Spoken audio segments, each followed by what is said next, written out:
Today we are going to be talking about how to care for Jesus Christ. Hi everyone, how are you doing today? It's M.organtile and I'm here with a new video on how to care for your leopard gecko.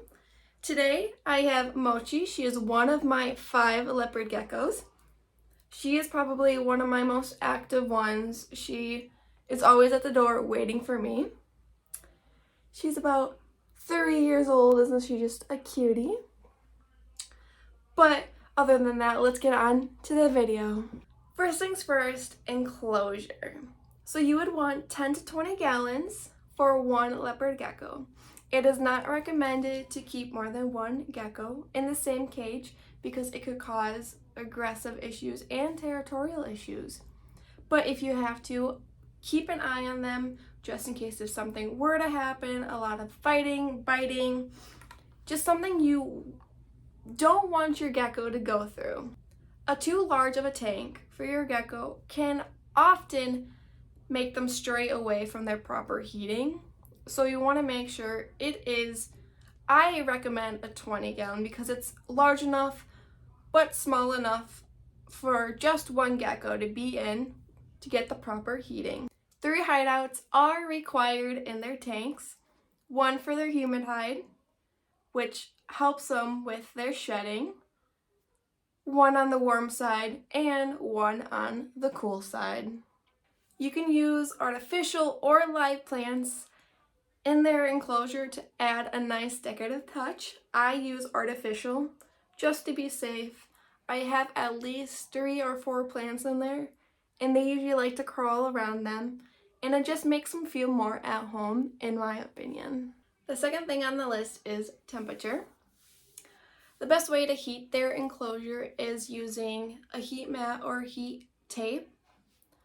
I usually put them at one end of the tank and I keep the other side cool because thermal gradient is best for them. I would definitely avoid heat rocks because these little guys will lay on it and it will burn them. I recommend using a UVB light. UVB gives out rays of lights to properly absorb and use the calcium that's in their diet. And if deprived of calcium, it can actually cause metabolic bone disease. And what that is basically it turns their bones into a spongy material and they eventually won't be able to walk, they can't move. And the third thing is substrate. The best substrate is either a reptile carpet or tiling. I use tiling in my reptile cages. I just went to Menards and I got the sticky back stuff and I just apply it in their cages. I cut it out to the shape that they need and it is so easy. Like when you were to pick up their poop, all you do is you just take a paper towel and pick it up and it's clean. You want to do a deep clean of the cage, you just spray whatever you need and wipe it off. The tiling, it is so easy. But otherwise, there are other substrates you can use. But I do not recommend any loose substrate, so like coconut shells or sand, because it can cause impaction, which is really hard because your leopard gecko cannot digest that sand, and it can cause potential death. And a lot of people don't know this, but leopard geckos actually use the bathroom in a corner of the cage, so it's super easy to spot clean their cages. And the fourth thing to talk about is feeding. Adult geckos only need to eat about every 3 to 4 days. They do not need to eat every day. As younger ones, they should eat every day. But live insects is the best for them. They do not need to eat plants or vegetables, unlike the bearded dragon Uromastyx. They do need to eat vegetables, but these guys do not need that. The best insects for them to eat are crickets and mealworms.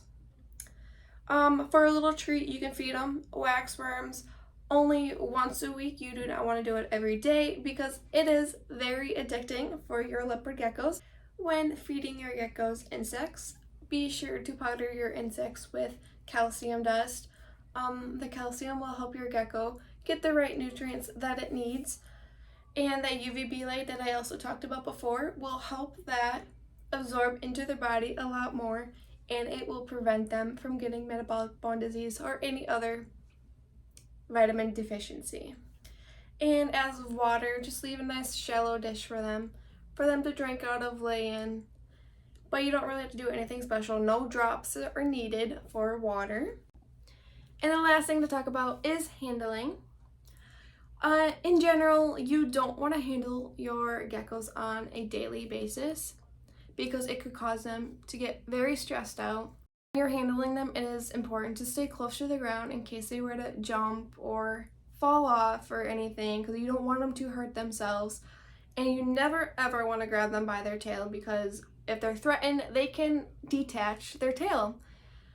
And I actually have a leopard gecko, we just got him a few weeks ago, that has a detached tail because at the pet store they put the hide on top of his tail and he couldn't get out, so he detached his tail.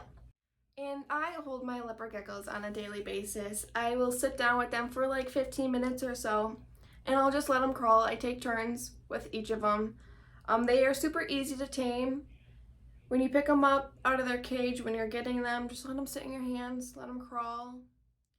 Try not to, switch them out, grab them like this. Just let them crawl.